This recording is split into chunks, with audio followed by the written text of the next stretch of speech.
Bonjour, pour quiconque développe sur Shopify, on a tous ce rêve, non? Une IA qui pige vraiment la plateforme. Eh bien, aujourd'hui, on plonge dans la boîte à outils IA officielle de Shopify. On va décortiquer ensemble comment, concrètement, elle vient changer la donne pour la création d'apps et de thèmes. On connaît tous cette situation, n'est-ce pas? On demande à une IA de nous pondre une requête GraphQL pour Shopify. Le code a l'air nickel, on est confiant. On le colle dans son projet et bam, erreur 422. C'est le genre de frustration, je pense, qu'on a tous vécu un peu trop souvent. Eh bien, cette frustration, elle porte un nom. C'est le problème de la désynchronisation. Qu'est-ce que ça veut dire? C'est tout simple en fait. C'est le décalage entre les données sur lesquelles l'IA a été entraînée, qui sont, disons, figées dans le temps, et l'état actuel, bien réel, des API de Shopify. Et voilà, on touche au cœur du problème. D'un côté, l'IA, elle, travaille avec une carte qui est périmée, une sorte de photo du passé. Et de l'autre, on a les API de Shopify, qui sont un territoire bien vivant, qui change, qui évolue constamment. À chaque nouvelle édition, c'est mis à jour. Du coup, c'est logique, le modèle de l'IA ne peut tout simplement pas connaître les derniers changements. Et c'est là justement qu'entre en jeu la boîte à outils IA de Shopify. C'est la réponse officielle à ce problème. Et attention, on ne parle pas d'un petit gadget sorti de nulle part. Non, non.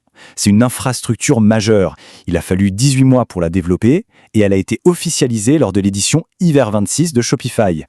Alors l'objectif, il est simple, mais franchement, il est hyper puissant. C'est de réduire à zéro le temps entre l'idée et le code fonctionnel. Un code qui est validé, qui marche sans aucune latence. C'est vraiment un pont, une connexion directe entre l'éditeur de code et la source de vérité, c'est-à-dire les API de Shopify. Ok, avant d'aller plus loin, il y a un truc super important à clarifier, parce que ça crée pas mal de confusion. Il faut savoir qu'il n'y a pas un, mais bien deux types d'outils IA chez Shopify, et c'est vraiment crucial de ne pas les mélanger si on veut bien piger la suite. Alors, voilà la différence, c'est très simple. D'un côté, on a l'outil pour les développeurs. C'est celui qui nous intéresse aujourd'hui. Celui qui sert à construire, à coder, à débugger des applis. Et de l'autre côté, on a l'outil pour la vitrine, pour le client final. Celui-là, il sert à créer des assistants d'achat, du commerce conversationnel. Donc, pour la suite, c'est clair, on se concentre à 100% sur le premier, l'outil pour les devs. Bon, maintenant qu'on a posé les bases, la question c'est comment ça marche concrètement? On va regarder d'un peu plus près les composants qui permettent à cette boîte à outils de résoudre enfin ce fameux problème de désynchronisation. Le cœur du système, en fait, ça repose sur un concept clé, les compétences d'agent, ou agent skills. Il y en a 16 en tout. Le mieux, c'est de les voir comme des sortes de super-pouvoirs qu'on donne à l'assistant IA. C'est grâce à ça qu'il peut interagir de façon super précise et correcte avec la plateforme Shopify. Alors, au lieu de vous lister les 16 compétences une par une, ce qui serait un peu long, c'est beaucoup plus simple de les regrouper par grandes familles. Par exemple, on a une famille pour tout ce qui est API admin, gérer les produits, les commandes, les clients, une autre pour générer rapidement la structure d'une nouvelle application, ce qu'on appelle le scaffolding. Il y a aussi tout un groupe pour les thèmes et le liquid pour la validation. Et puis bien sûr, des compétences pour les extensions d'interface, pour les fonctions Shopify, et une super utile pour chercher directement dans la documentation officielle. Et tout ça, ça tient grâce à un protocole qui s'appelle le MCP pour Model Context Protocol. Et là, attention, le point le plus important, c'est que ce protocole est ouvert et standardisé. C'est un choix stratégique qui est vraiment majeur de la part de Shopify. Ça veut dire quoi? Ça veut dire que l'outil n'est pas un système fermé, il n'est pas verrouillé, et donc il peut fonctionner avec plein d'assistants IA différents. Et l'avantage pratique de ça, il est juste énorme.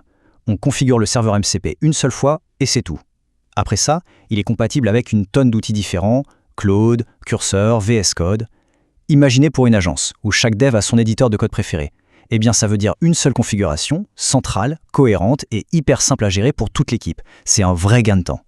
Bon, pour que ce soit bien concret et qu'on voit vraiment la puissance du truc, prenons un cas d'usage tout simple. Disons qu'on a besoin de générer une requête GraphQL pour une boutique. Voilà, au lieu de galérer avec la doc, on écrit juste une phrase, en langage naturel. Un truc du genre « Génère-moi une requête GraphQL pour les 10 produits les plus vendus avec leur niveau de stock actuel ». C'est direct, c'est intuitif, fini de passer des heures à chercher la syntaxe exacte. Et là, c'est là que la magie opère. L'assistant IA, grâce à ses fameuses compétences, il ne va pas chercher dans sa mémoire dépassée. Non, il va consulter le schéma de l'API Shopify en direct, en temps réel, pour générer le code. Le résultat, une requête qui est parfaitement valide, qui fonctionne du premier coup. Adieu la fameuse erreur 422 du début. D'accord, c'est génial sur le papier, mais au quotidien, qu'est-ce que ça change vraiment? Quel est l'impact réel de cet outil sur le workflow d'un développeur Shopify?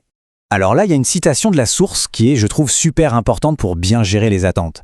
Attention, la boîte à outils ne remplace pas la compréhension et l'expertise d'un développeur. Pas du tout. Son vrai rôle, c'est d'éliminer tout le travail de consultation un peu pénible et répétitif, vous savez, chercher la bonne syntaxe dans la doc pour nous libérer du temps pour ce qui compte vraiment. L'impact, du coup, il est très concret et il touche tout le monde. Pour un freelance qui doit jongler entre plusieurs projets clients, ça réduit énormément le context switching, ce changement de contexte mental qui est si fatigant. Pour une agence, c'est un filet de sécurité génial pour onboarder plus vite et plus sereinement des développeurs juniors.